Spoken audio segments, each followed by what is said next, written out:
Hey everybody, GC13 here. We've all seen it happen in a cartoon. A character finds himself in a scary place and spends most of the episode running from the locals, only to end up captured by them and find out that they were just trying to help him. At least it sure feels like I've seen that a lot. Something I noticed in the earliest episodes of Amphibia is that it wasn't shy about going for the predictable jokes. Good night, sleep tight, don't let the bedbugs bite. Seriously, they can drain a body in seconds. Ooh. You were waiting for him to come back with that second line, right? If you were, then you'd expect Amphibia's plot lines to be equally predictable. But we don't live in the past anymore. We live in modern times. Cartoons have become self-aware. If there's a trope we can make fun of or otherwise play with, then that's just what we're going to do. The episode we're here to talk about is A Night at the Inn. And to this day, my eyes still see the two adjacent ends and think, Anne! It starts off with the planters on the road, until they find themselves with some snail trouble. Bessie isn't going anywhere, and with no other options to protect themselves from the wind and rain, they decide to spend the night in a conveniently placed bed and breakfast.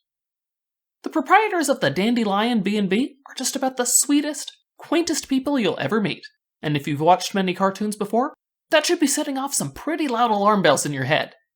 But not the kind you might expect. That's the game cartoons are able to play these days. In the olden days, these characters would be cold-blooded killers, and it would be shocking because they seemed so nice. Later, creators could play on the genre awareness that years of olden-day cartoons had created by making it so that the nice people really were just nice people. We'd have one of those episodes like I mentioned at the beginning of this video, where Martha comes to collect Polly and Polly runs, only for it to turn out that she was just there to, I don't know, get everyone together to play charades or something. And that would be exactly what you'd expect from A Night at the Inn, except Polly starts to see scary things in the dark that aren't there, and your mind starts doing backflips, because why is she seeing things? Is it to let us know that she's imagining innocuous things to be a threat, meaning she's safe? Or is that just what the show wants us to think? The episode is using her genre awareness against us. But thankfully, A Night at the Inn decides that it's toyed with us enough, and it lays its cards on the table. Well, I guess I'll just have to be happy with the boy. Cook time will be much shorter. Delicious. Okay, first off, ew.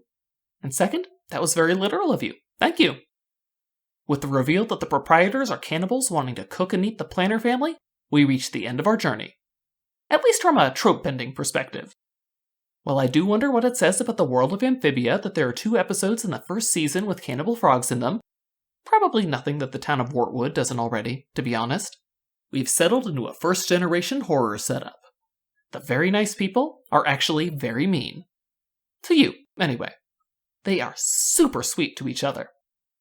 That snail trouble the planters ran into earlier, by the way? Yeah, that was them. Of course it was them.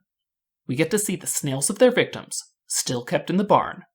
This bed and breakfast has been in operation for a long, long time. Thankfully, it's all over now. This may have been Polly's episode to shine, but Anne was able to use her brilliant mastery of chemistry to make sure that these bullfrogs never cannibalize anyone ever again. What do you guys think? Were you as bewildered as I was trying to figure out where the episode was going? What episodes of other cartoons have you seen where the audience needs to wonder whether someone is good or bad? Let me know down in the comments below. Like the video if you liked it, dislike it if you didn't, and make sure you subscribe to the channel for more cartoon videos. So Peridot, are you sure we should have used those video clips? They're not the best examples, and they're not from the right times either. I'm doing the best I can, Steven! Okay, I just thought I'd bring it up.